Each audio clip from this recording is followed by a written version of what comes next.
We're good? Okay. Very good. Well, welcome everyone. We're doing our Stories of Grace series. I did this 2 summers ago and was very encouraged by what was produced from that. But I guess part of it is I was profoundly affected as a child by testimonies, people sharing about their faith in Christ. And I know we had like the Hamiltons and the Beaches, and I'd have to think about it a little bit, but there were all sorts of folks that had gone through a lot. And I was kind of surprised when they would share, like, oh, wow, this, but eventually you learn that everybody has a story, and everybody has a way that they process things, and everybody has unique elements in their story. So I've loved that part of my job. I oftentimes kind of interview people when they come in. I don't know why I do that, but it's like they walk in, and I want to know. I want to know their story. I want to know how they came to know Christ. I want to know what about their family dynamic played into this or that. And the first thing I do is I grab a couple pieces of paper and say, do you mind if I take notes? And just kind of enjoy hearing stories. So this will be fun for me. Looking forward to the whole summer. And we're starting out with John and Brooke Wright.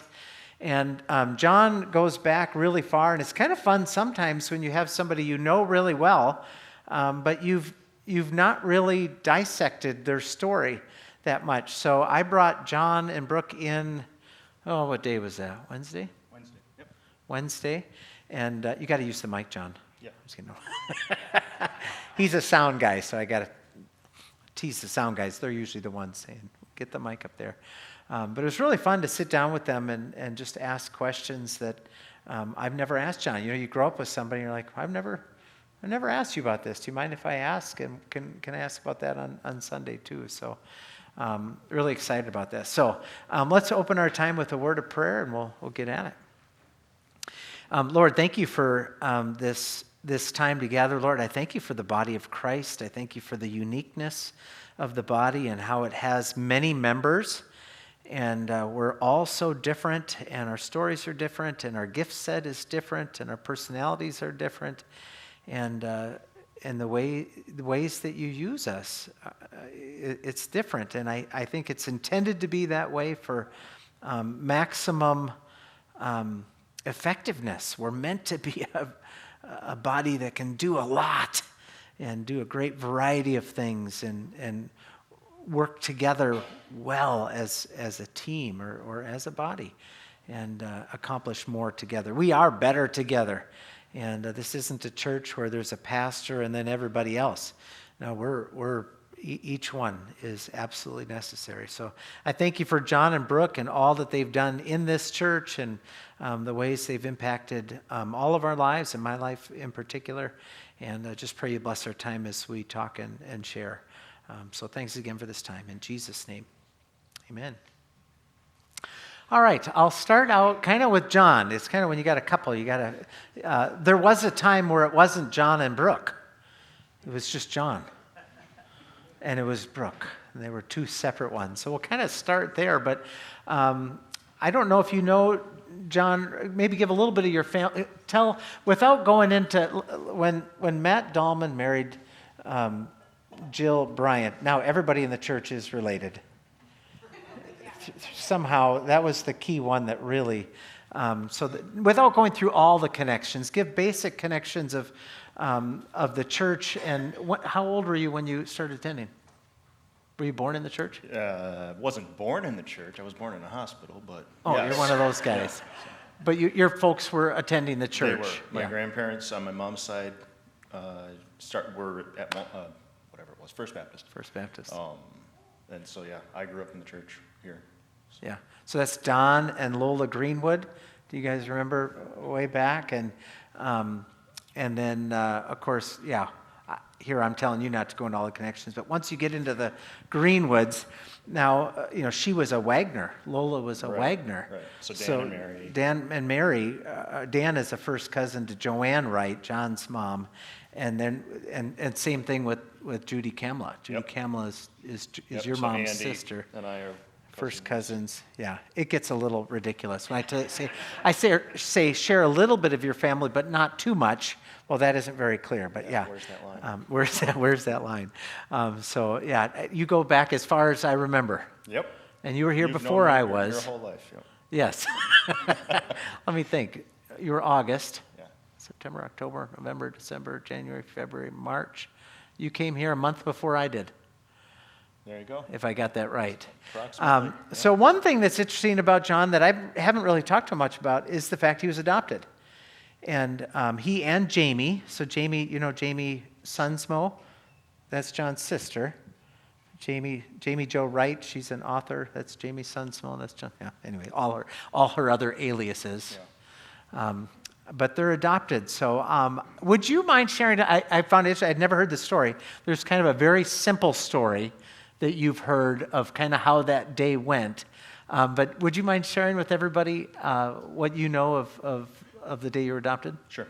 I don't know what the process was for my parents before that, but all I remember, or what I've always been told, is that they were called down to Milwaukee or whatever, it was arranged, and they went to the YMCA, you said, and they showed my parents, me.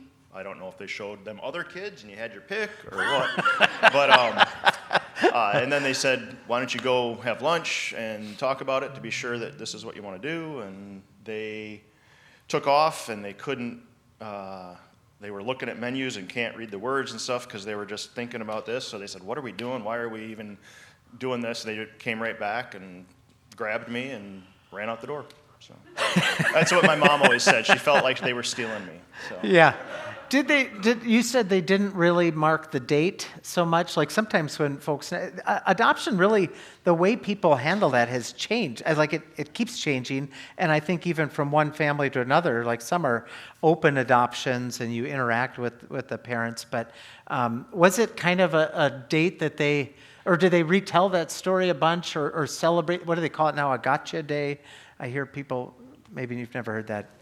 Okay. Yeah. The only date Can you hear me now? was pertinent. All right. I hate these things. I think it was in February when the adoption took place. I don't know that for sure. It was in the winter, though. Okay. Okay, we've got it at home somewhere. Okay, yeah. I heard it was, so in February, and then I was born in March. I heard John was here and that it was a cool church to be a part of. So then I appeared the next month. But and the end. So you guys were living in town at the. Well, they were living in Blue Mountains. Oh, okay. They had built I guess I don't know for sure where they were at. They built a log home in Blue Mountains. My dad and my mom's dad had been a carpenter, and they built the home themselves and with assistance from other family. And I can remember I have one memory of being there, and then there's photos and stuff. So I know we were at the log house to start with, but they came to Baraboo for church. That was still home church. Right. So. And was the moving around, did any of it play into, your dad ran for office? Yep. But was it after, Jim Wright, John's dad, ran for the United States Congress twice. Was it in the 70s? Or? 78 and then 80. Okay. So. And then did you guys move out to where you grew up off Beek Road? Yeah, they had moved to Baraboo. He had been a landscape architect, and somewhere in there he started working at Flambeau. We moved to Baraboo. We moved to Baraboo. And then with the campaign, then because they bought a house here, and then they sold that, and we were just living in some apartments. Actually, Ray Wagner, Dan's dad, had a duplex over by Peanut Park, 2nd Ward, or whatever that is, that we were in for a few years there. And after the campaign and Dad got settled into, he was, for the lack of a better word, a lobbyist in Madison, but not a, I don't know how to describe that exactly, but yeah, think tank lobbyist, bringing issues to the public, basically, to try to make awareness of what was happening, so people could be active with the representatives. somewhere in there, then they wanted to get back out to the country. And so when I was 10, I think we moved over east towards Portage. Gotcha. Yeah, beautiful. I mean, amazing spot that John and Jamie were raised. How many of you have been to the Wright? Nobody had been to the Wrights house? Okay, so yeah, okay, nice. So that you were raised in a distinctly Christian home. Right. And what I find interesting about John and Brooke, nowadays it's so common to hear somebody was homeschooled, but I mean, they were really pioneering families. So maybe you want to jump in too. You were raised by parents, Brooke, who had kind of come out, I don't know what all the right terminology is, but basically out of the hippie movement. I mean, they were like dedicated, to that movement. Do you want to share anything about your parents' faith? And then they kind of transition from, kind of being, extremely, can we use the continuum of liberal over there to raising a Christian family. And I don't know how easy that was. Sometimes when you have never done the Christian thing at all, and then you become a Christian parent, it's hard to know where to draw lines. Do you want to share a little bit about your upbringing in a Christian home? Sure. My dad did not grow up in a Christian home. It was a religious home, but not necessarily a believing home. He grew up in the Chicago area, and then my mom grew up here in Baraboo and a little bit in the Dells, and they were a very sound Christian family. And so she grew up in the church here in town, in the Nazarene church. So in her teenage years, she walked away from the Lord. This was the 60s, and just kind of, she dropped out of high school and kind of pursued what she wanted to pursue, which is where she met my dad. My dad had, it was called the Peace Farm. It was a drug commune out by Devil's Lake, and lots of people ended up there. Anyway, that's where she met my dad. She ended up there, and I think she was with him a couple years out there when it was a Billy Graham on the TV. She saw him and just reminded her of the faith that she grew up with, and she realized, I don't know what I'm doing. I'm not happy where I am. So she went back home, eventually went to college, got her GED, and my dad kind of went, well, what happened to that Beth girl? And found her parents. George and Jean Coolidge were her parents. And they led him to the Lord. Well, they continued to lead him to the Lord. He actually has a really cool testimony of the day that he gave his life to the Lord. And he was just alone at work. And he said, just the presence of God came over him. And he said, I just fell to my knees and started praising God and giving my life to him. And he said, I walked out of the back room, and my friend was there who was a new Christian, and he said, you just met God, didn't you? And he said, I did. And so he pursued my mom, and they got married, and just, they were really kind of part of that revival that was happening in those years across the country. And so that's kind of where I come from. They were very open about where they came from and their shortcomings and all those things. And so I feel really blessed to have known their stories all my life.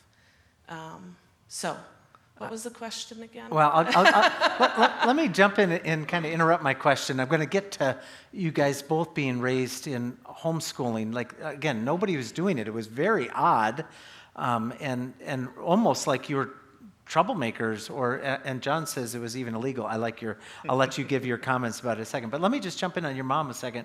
Your parents really are superheroes, and I mean, I love their story, and I love their grace and humility with which they operate. And part of it, I think, comes from feeling that deceived and having gone that far. Your mom wrote the most amazing, my mom kept it, and so I've got it, or she's got it somewhere at her house. Your mom wrote an article back when they did letters to do they still do that? Letters to the editor in the newspaper, and she just wrote this long letter saying, I am so sorry for what we did in this community and what we did to the community businesses and what we were saying to the law enforcement and what we were, they were just really part of kind of that radical movement at the times. And she wrote, I don't know when, but it might have been when you were a kid. I was in high school. You were in high school? Okay. Yeah, so that'd be the 90s? Yes. Late 90s. Late 90s. Late 90s, yeah. But it was just so powerful and just so humble. A lot of people, I guess what I was preaching about today too, there's a fine line between being like overly almost bragging about all the things you've done wrong in your life. But then there's something about just being deeply impacted by God's grace in such a way that you really can never see yourself again as anything other than a sinner who's been redeemed by a Lord who loves them so much. One quick little thing with that. When I was a kid, we would go into stores downtown, and I would go with her. I was terribly embarrassed, but she would return things she had stolen as a teenager. Wow. She'd come across buttons and return them to Ryan King's and different things like that. And I was Praise like, God. oh, this is so embarrassing. But she was diligent to try and make things right. Yeah, oh, I love that. Okay, yeah, the homeschool, do you guys have we chatted about that a little bit this week. But yeah, what was that like moving into homeschooling and your impressions of your parents? Your dad was more than just kind of on the cutting edge of it. He was pushing for it. Remind me of the story that you shared about how he was convinced or encouraged to give that a try. Like for me, Yeah, or didn't you say your dad had somebody expose him to the idea? Yeah, they had. Brooke was saying she thinks it was Paul Quinn, but they had received a cassette. A good idea from Paul Quinn? I think it's probably not. And it was a Dobson interview with someone who was pro homeschool, I guess. I don't know exactly if it was the same time or if it had been a little bit previous, but I was in school, kindergarten, first, second grade, and each year was becoming more and more problematic. Basically my second grade year, I failed out of it. I didn't do any work. At the end of the season, when the teacher was cleaning out the classroom, she found all my materials. I was exceptional at lying and hiding my paperwork, my workbooks and things, and all of a sudden she called my folks, said, "Hey, I've got this at my house. You got to come pick it up. If he's going to continue forward, he needs to do all this over the summer." And they were quite shocked, and so at that point they realized how far I was behind, and that they were appalled that I could get away with that at school, that the school didn't see that they didn't do anything to correct it. And so then somehow they put two and two together and went, we're gonna go and homeschool. We're gonna take control of this, and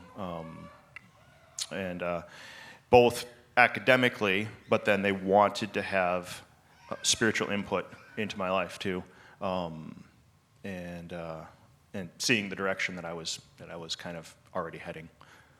Nice. And then do you want to say anything about your family's decision to homeschool? Not that it was so interesting how early that you guys were doing that. I think it was during my second grade year. They started homeschooling my older sister. I have an older sister and a younger brother. And my sister had been asking, because she had some other friend that had talked about homeschooling. And she had been going to a Christian school somewhere that wasn't working out very well. And so she just said, "I really want you to homeschool me." And my mom said, "Well, we could try it for a year and see." And so my mom loved it so much, and I was failing in different ways than John was in school. So I went to kindergarten, first and second at West School, and had great teachers, but just really hated it. I hated going. I was coming up with all kinds of ways to stay home. And that last year with my sister at home was really hard that I wasn't there. So anyway, they decided when it came to my 3rd grade year, like, let's go all in. And my mom went, actually, this is when she met your mom, went to Joanne's out at the farm and bought curriculum from her. That was the first time that I ever met John, very briefly. Really? He was scary. And he just kind of yelled at us to go away. And not my mom, Jamie and I. And so anyway, she bought curriculum and just kind of took off. And yeah, that's how we started.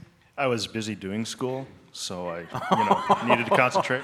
That's apparently scary to be doing school for the Wandry homeschool model. But no, I'm just kidding. Yeah, when I think of John in particular growing up, your story is interesting to me in light of the fact that John was sometimes different when he was around us, which I think is true of most kids, than he was around his family. And so we talked a little bit about that, but I think sometimes with adoption, and I don't really know, and we just kind of wondered and surmised a little bit. Nowadays they kind of talk about the challenges that can come, especially, he was adopted at 6 months old, and sometimes that's, it's with your immediate family, your closest caregivers, that it's maybe a little harder to be as open with. But John was exceptionally open and talkative with us, and it was kind of funny when I would talk to their parents. They would always be like, "Did he talk to you?" And I said, "Yeah, he talks all the time." And they're like, "What does he say?"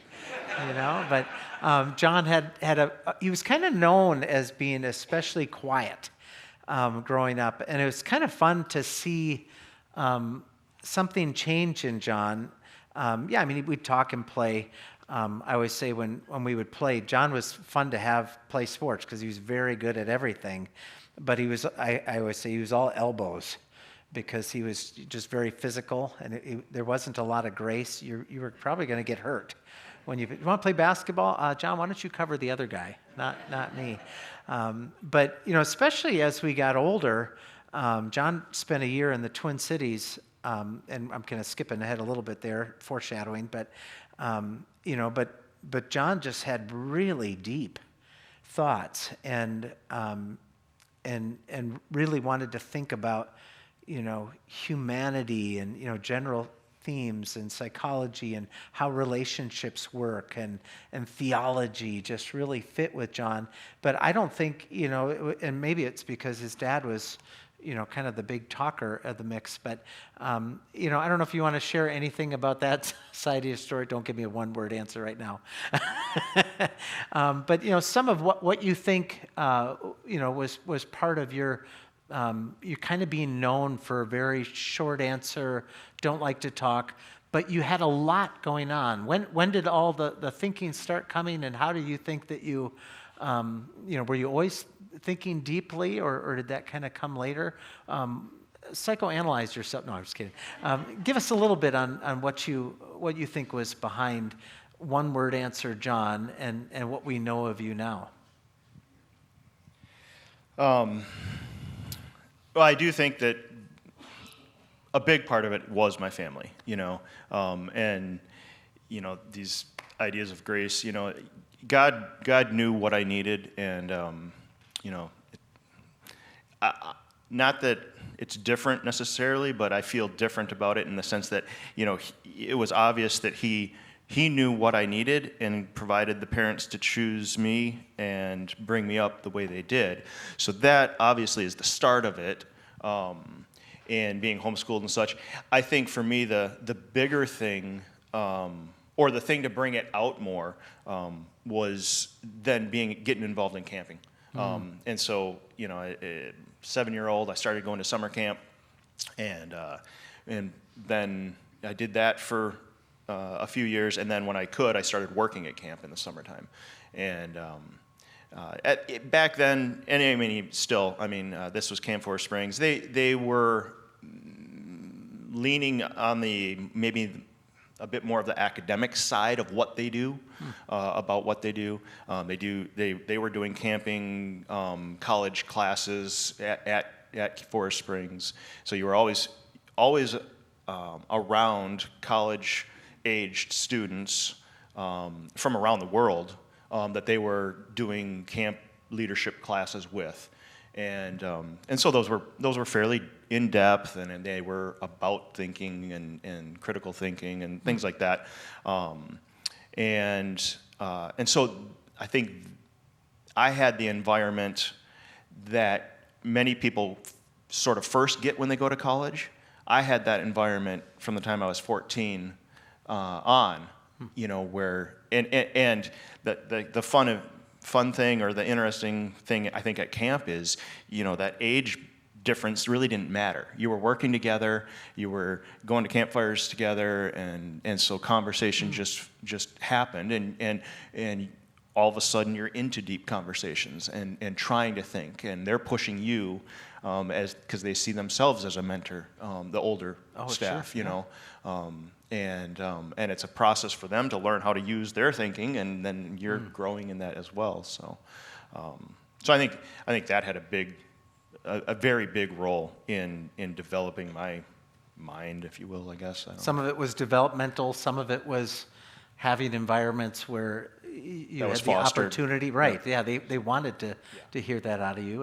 And part of it is, just leaving home. Right. Getting out and and I think even, I always have had sort of a detachment, and I would argue that that's probably from being adopted and knowing that. I mean, it was never unknown. Growing up, my parents always were open about that. And I mean, as a little kid, that's just how you had families in my mind, the adoption part. Correct. So we always grew up knowing that. And yet, in turn, for me at least, there was always a detachment to relationships, I guess, because of that as well. So, yeah. Such an interesting thing. It doesn't entirely make sense. You think, if you're 6 months old, what happens at 1 month or 2 months or or 3 days, or like some of those bonding things are really profound. I know when we had a life group and the Pellins and the Deerings were each adopting, and it was a little different strategy. I don't know if they even do the same thing now. Now you look at Joe, he looks like he's 25 years old. Could it be that long ago? But when they chose to do it, I think Andy was in that group too at the time, they said the going wisdom of adopting is to completely kind of shut down everything you're doing. And so we shut down our life group and everything. They had to leave just to really try to bond with these little 2-year-old boys that they were adopting. They didn't have that initial time together. So yeah, it is profound and probably led to some challenges in feeling what your place was. But it also, like I say, I mean, yes, it did cause those feelings, and I think through those, then again, God's grace, for me, it created a pursuit to think about things and then have conversations with people, smart people. Yeah, nice. Well, you had them with me too, John. No comment. Thank you. That was a good time to be silent, John.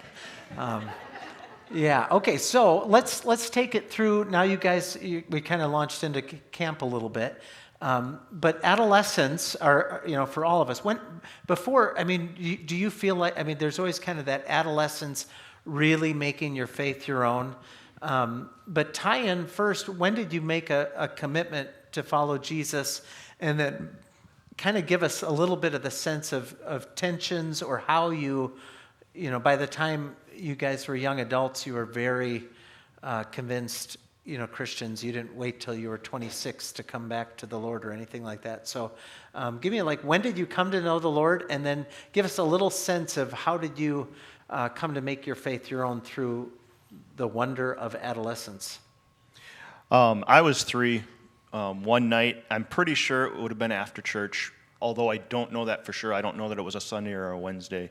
But like you referred to a lot, church was kind of like the thing that all of our lives revolved around back then. But I was 3 years old, and Mom had put me to bed, and And I don't recall being afraid. I don't recall anything like that. It was just sort of like Brooke's dad in a sense, like just this overwhelming, I need to know the Lord. I need to be saved. So I couldn't go to sleep.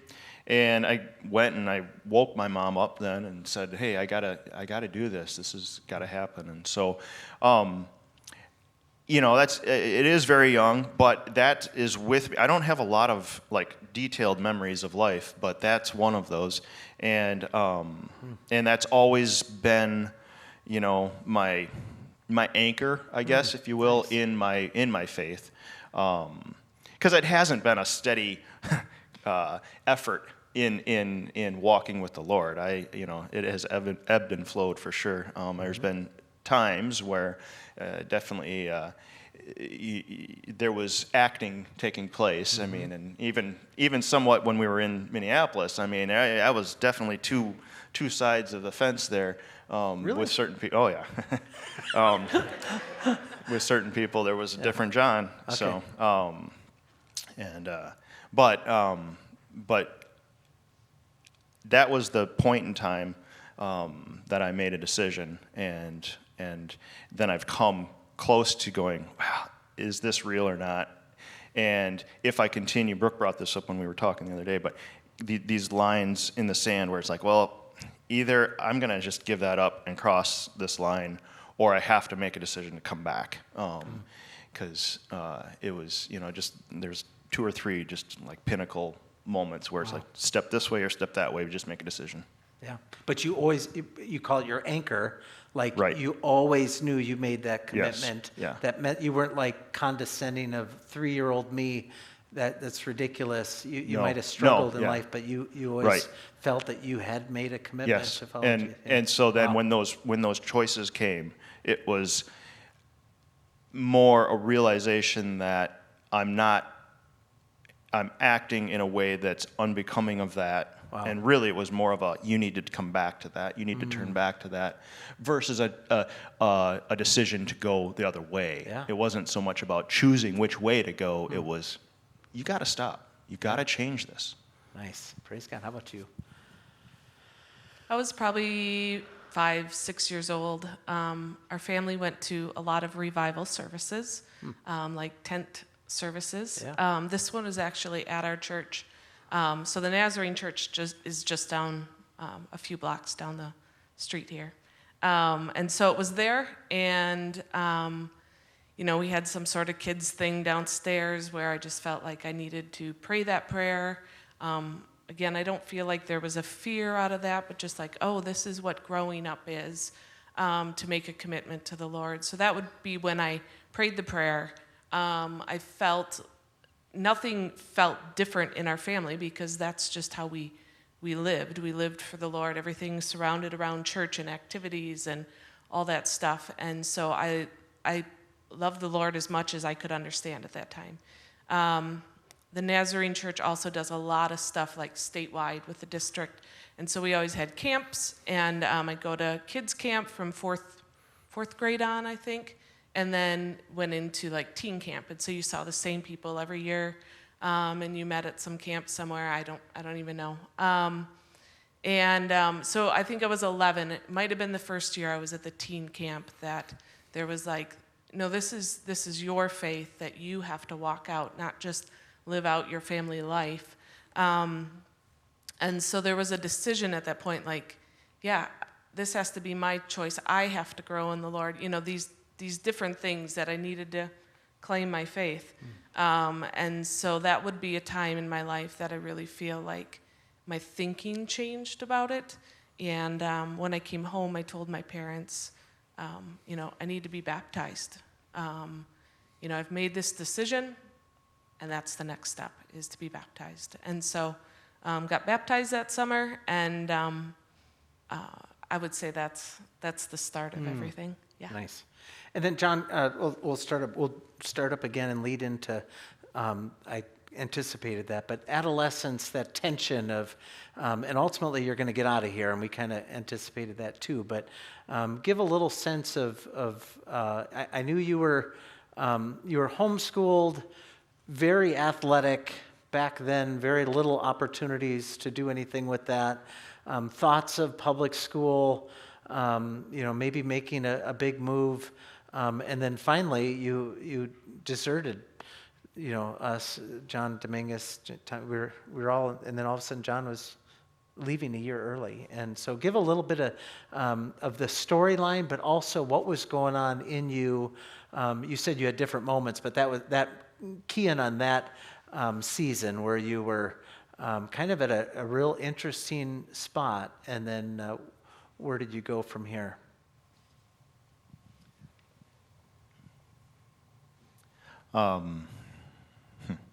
Did I not ask that very well?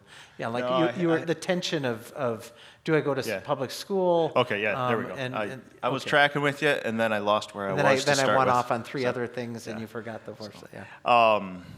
Yeah. So again, I had started going to camp as a kid, and that's where And by that, you're saying just summer camp for a week, or am I wrong? right for a week. Between 7 and 14 years old, but when I was 14, I started working at camp for the summers. Okay.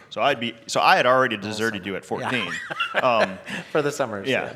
But that's where things did definitely become my own.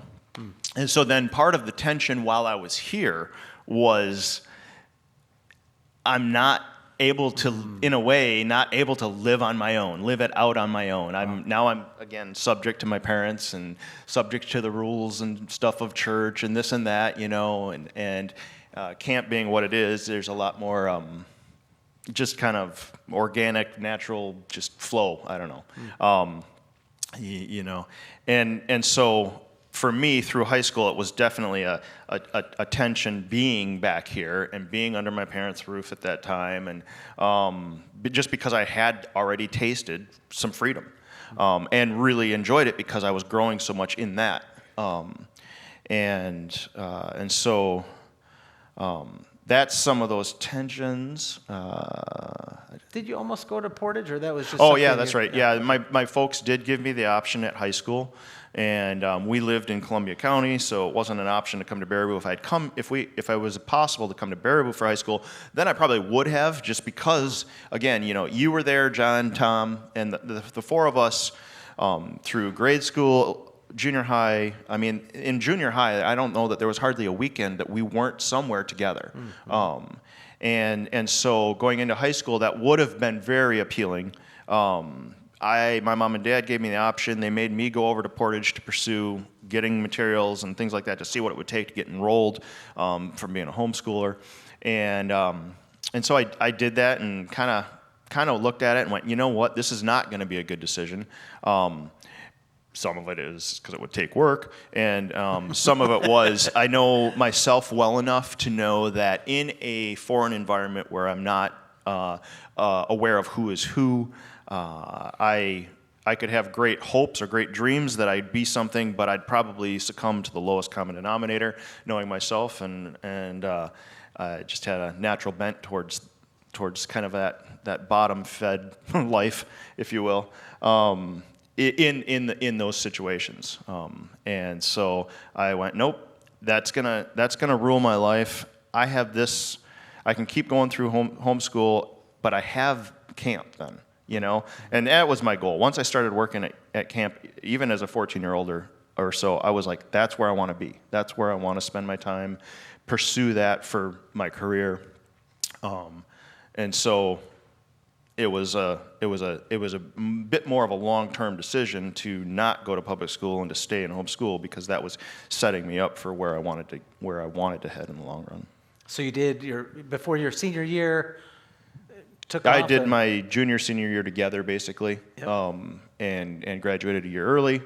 And I was at camp for the summer. I went to Estes Park, Colorado, to Torchbearer School for the year, for a Bible school for a year there. Then what would have been my senior year of high school. And then I was back to Forest Springs and worked there for 3 years or so. Before then, I went to... After about 3 years, then I went to Grace University in Omaha for a couple years. Okay, Still working summers at Forest Springs. I forgot those are two different schools. Colorado was the Torchbearers. Yeah. Amy Kruger, I think, had gone out there, hadn't she, at one point? Or that doesn't ring a bell? Boy.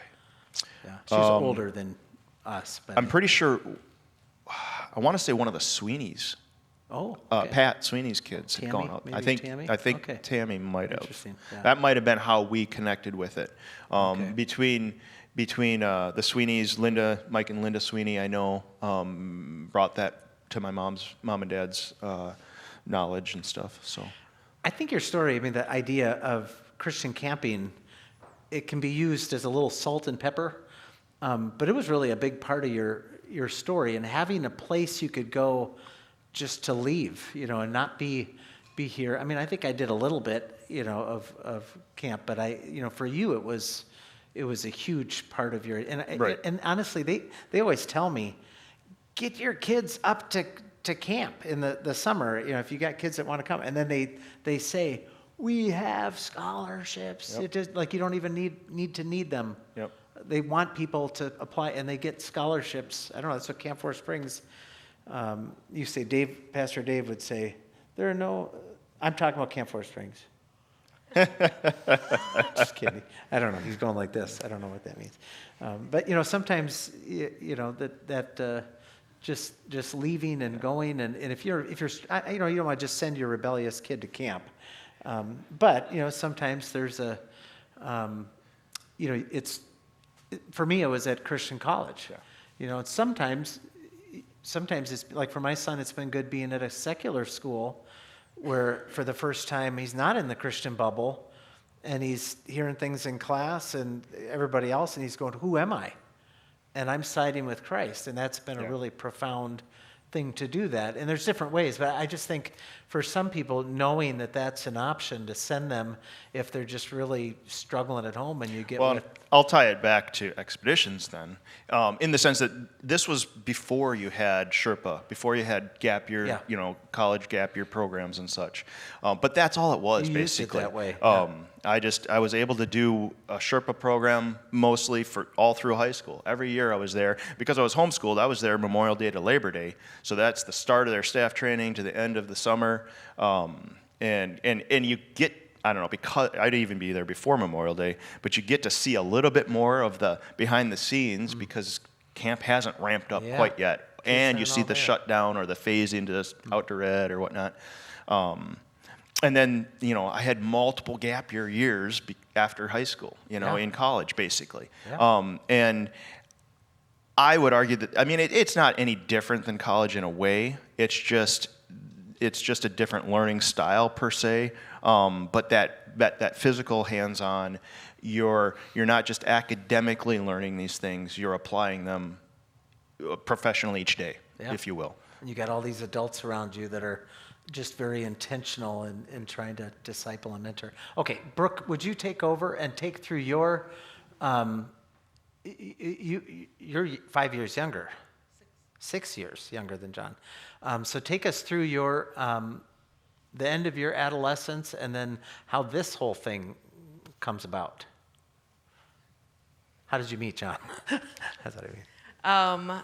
So I was homeschooled until I was through 8th grade. And in 9th grade, my parents always gave us a choice whether we wanted to go back to public school or not. And my sister had chosen that, and I had kind of decided to go back to school in 9th grade. And at this point, I was already involved in this church's youth group. We just didn't have other kids my age at our church. We were a very small little church. And so I think around the time that I had kind of committed my life to the Lord, 11 years old, somewhere in there, had started coming to the youth group. It was at First Baptist. And we met at the Civic Center then. And Neil was new then. And Our youth pastor. yeah, Neil Montgomery and the Davids were part of my thing too. And I think they were our little small group teachers.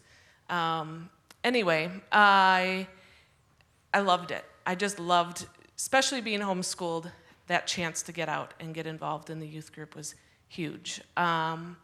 So I got to know people there. I had kind of a few friends. I started going on all the missions trips, and they were usually to Chicago, to inner city impact. And anytime there was an opportunity to go, kind of like John, I went. Although I did love being at home too, so that was a little different. So really got kind of immersed in this church at that time and got to know people. So by the time I went back in 9th grade, I felt like I had a core group of friends, or at least a few really close friends that I could kind of trust myself with. And I went back to high school with just a little bit more, I guess, confidence. Confidence in my faith, things like that. And high school was, there were a lot of ups and downs. I tend to be someone who likes rules. I like to follow rules, and I like to make people happy. I like to people be pleased with me. And so I kind of did that through high school. I think I was involved in everything that I could possibly do, the DARE stuff, any kind of group actually that got me out of school. And I got to go do stuff, teach at other schools with the DARE officer and stuff like that. So I was kind of a go-getter that way of doing all the right things. And by the end of high school, I was kind of weary of that. I was weary of it because I was doing it for the wrong reasons. I was doing it for comfort, for peace, to look good, all these things. And it's not that I wasn't walking with the Lord, but I just was weary of doing it in my own strength, I guess. And so I had a couple years there where I really struggled. I really kind of, like John referred to, I had said there were these lines of like, I knew I didn't want to cross this line, but how close could I get to it? And at what point am I going to decide I'm crossing over?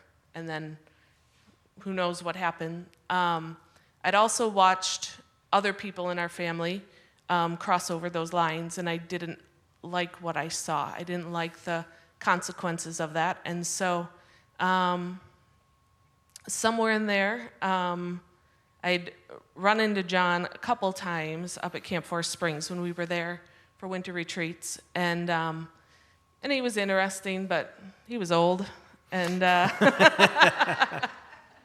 I kind of knew he was, at the time, slightly interested. We're there for 2 days, And but that was my first, really meeting him as an adult. And then in the fall of 98, he had come home for Thanksgiving, and a bunch of us were all together, hanging out at a friend's house, and we kind of met that night, that day. I guess it was kind of an all-day thing, and it ended up being this kind of all-day group date of some sort. I don't know. And so at the end of the night, he said, well, where does this put us? And he was working at Camp Forest Springs then. He was there for a whole year internship. And I said, well, I don't know. You live a long ways away, and I don't know. And I said, he asked, can I call you, or can I have your phone number? And I said, no, you can have my address, though. And he wrote me letters and cards and all kinds of stuff. It's the only time in our whole marriage that for a month straight, he wrote me all these letters. And yeah, you don't need to write them when you're married. And so I was kind of like, well, I am kind of interested. I was here at Boo U going to school, and he came home for Christmas then, a month later. And we actually went on maybe our first real date and hung out, went to each other's Christmases, family Christmases. And the night he was leaving, he kind of said, well, so what does this mean for us? And I said, well, I don't know. I guess, I'd like to pursue something. I don't want to just date you. And he said, well, then I should get you a ring, right? And maybe, Whoa. I don't know. We'll see. And this is my side. He has a different side of it. But so I was like, well, we'll talk about that later. And I went up to visit him a week later, and he had all these plans that he was thinking about for the wedding and all this stuff. And I was like, I think I like you. So over the next month or so, I spent a lot of time praying, talking to my parents about it and praying, and just feeling like, you know what? I really believe this is who God has for me. And I'm trusting him to kind of pull the rug out under this if this is not who he has for me. So I didn't know John very well, but I really trusted that this was who God had brought into my life, because he didn't really fit all the things that I thought that I was looking for in a husband, but I think God knew exactly what I needed. So we got married. He stayed at camp until the summer, and he came back for 3 months, and then we got married in September 11th of 1999. Nice, yeah. So, we'll kind of speed through a little bit here, but yeah, one thing that it was kind of funny, it just came out of my mouth, and I thought it was, it seemed to be something they embraced, but I just have really enjoyed their relationship and knowing John and caring about him, and probably at times being concerned about him, that he was, feeling full and whole and all that stuff. It's just, they've just had a neat relationship. And I called Brooke the other day, it just came out of my mouth. I said, I always thought of you kind of like a John whisperer, like, the dog whisperer show, where he's just amazing. Maybe you don't know that show, but anyways, where she just, and then John said, well, she doesn't always, have everything figured out, but yeah, she just seems to, they just have a neat walk, and no matter what they go through, they come back together. And so I do happen to know that they started a family, Ethan, Ethan Wright, and then went out to Camp Red Cloud. I'm kind of skipping ahead here. Went into full-time Christian camping ministry out in Colorado, and then came back and joined staff at Expeditions, and was there for a while. Had already, again, spent years at Camp Forest Springs and at different schools out west. Kind of they've been back and forth, but then eventually jumped out of full-time ministry and is now working for Alliant Energy. But yeah, I just thought maybe to kind of finish up our time, just a little about Ethan, the joy of, for John. I just think that we kind of joked about that a little bit about, when you've always kind of had, God was gracious to give you wonderful parents, but some of the challenges that you went through, just, there's something about being able to have your own family and start your own family, and that sense of belonging and home is sometimes different. I mean, a lot of people have that in their situation. You experienced that a little bit too. But just talk a little bit about what it was like having a boy, and I know you're very proud of him now, and anything you want to share about, I guess, the next 25 years after you guys fall in love. What was it like having a boy, and what has it been like having a family together? Good. Oh no, the old John has come back.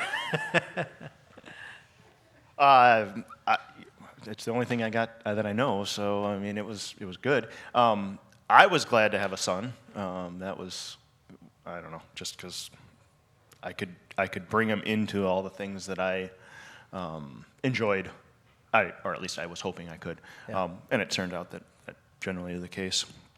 I know I don't remember this or whatever, but I mean, having him as an infant, and that was even a challenge.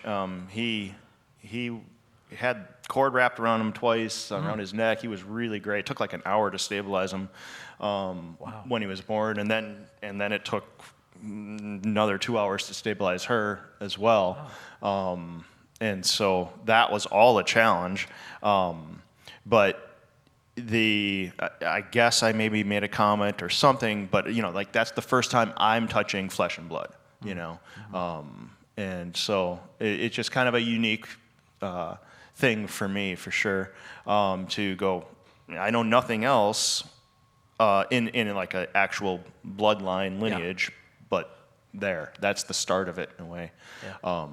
And in a big sense, I do feel like for me, you refer to Brooke, the John Whisperer, but there is an element to this is almost the beginning of my life in a way. Us coming together, having a son, this is like a defining moment of this is now you're not a person, but it's something real. And he's grown up he serves at expeditions now. Been out there 3 or 4 years, full time. But Does all the I'm sorry, just because we're just about out of time. You did a great job of explaining too. Just you do sometimes look at the big picture of God's sovereignty and providence and how your whole life has come together. And when you're in the middle of it, it's kind of a what's going on? This isn't right. But you have incredible sense of God's purpose and direction and hold on you through every stage of your life.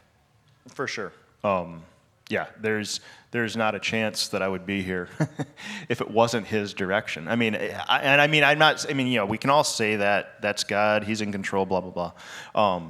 But I know myself well enough to know that I could not be sitting here if it hadn't been for his direction, for his care, for his protection and guidance.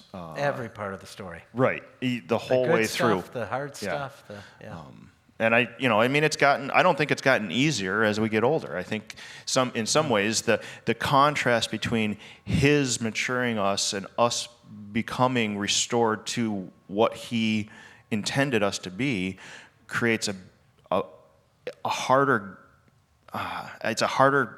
thing to deal with the bad of us, Yeah. It's a bigger challenge. The more obvious, the more glaring they become.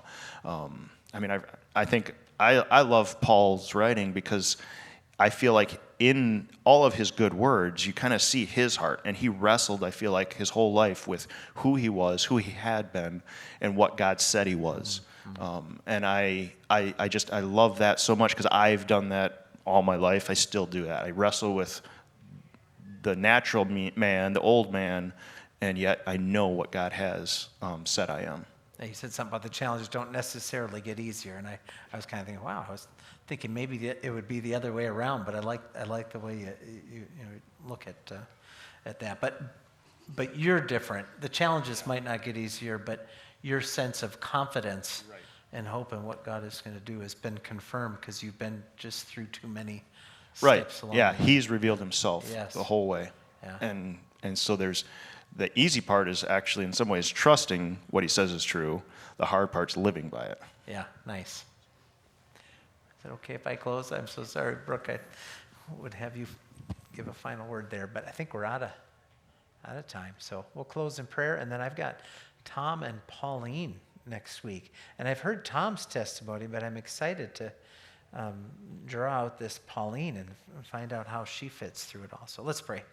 Lord, thank you for this time. And I do thank you for my brother John, and I know I've got a special interest in him.